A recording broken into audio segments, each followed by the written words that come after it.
Pumuwesto sa harap ng DOJ ang ilang kaanak ng mga nawawalang sabungero para ipanawagan na agad itong makapagpalabas ng resolusyon at mapanagot si Atong Ang na itinuturo nilang mastermind sa kaso. Nagsagawa din sila ng prayer vigil sa harap ng tanggapan ng ahensya. Si Margot Gonzalez sa report. Isa ang 76 anyos at naka-wheelchair na si Maria Carmelita Lasco sa mga matyagang nakilahok sa prayer vigil sa harap ng Department of Justice. Ilang araw bago ang undas upang ipagdasalang hustisya para sa mga biktima sa kaso ng mga nawawalang sabongero. Naroon siya kasama ng iba pang mga kaanak upang kalampagin ng ahensya kaugnay na agarang pagpapalabas ng resolusyon sa kaso. Ayon kay Lasco, 4 na taon na siyang naghihintay ng hustisya para sa kanyang anak na si John Lasco, isa sa mga matagal nang nawawala. Hiling niya na bago sumapit ang bagong taon, may maaaresto na.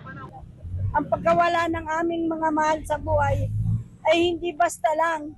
Hindi manok ang aming anak. Inalagaan ko, minahal ko yung anak ko. 10 na nga mga nawawalang sabungero. Mahalaga ang buhay sa amin. Ako, 4 na taon na akong naghihintay. Nagkaganito na ako. Dahil talagang inaasam-asam ko na. Ngayon, mabigyan na ng resolusyon bago magbagong taon.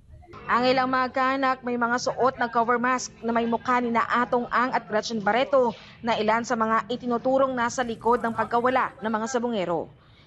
Kasama sila sa mga sinampahan ng reklamong murder, kidnapping, serious illegal detention at iba pang kaso sa DOJ. Ang ibang kaanak pinagkatuwaan ng tarpaulin ni Atong Ang at pinagbabato ito ng itlog, kamatis at tindura bilang simbolo ng kanilang galit at panawagan sa hustisya. Ayon naman sa Justice for Missing Sabongeros Network o JMSN, nangangamba sila na baka mapag-iwanan ng kaso ng mga nawawalang sabongero dahil sa issue ng flood control na mas tinututukan ngayon ng pamahalaan.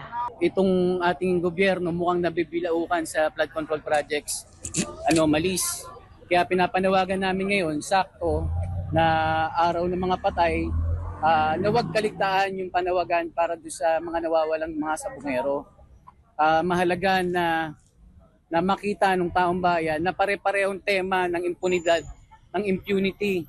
Itong sa flood control projects, itong pagdukot at pagpatay sa mga sabongeros, pare-pareho itong sintomas ng impunidad sa ating lipunan at kailangan itong aksyonan ng pamahalaan. Una namang itinanggi ni Atong Ang at Gretchen Barreto ang kanilang pagkakasangkot sa kaso ng mga missing sabongero. Para sa Diyos at Pilipinas, Kumahan Mark Gonzalez, SMN News.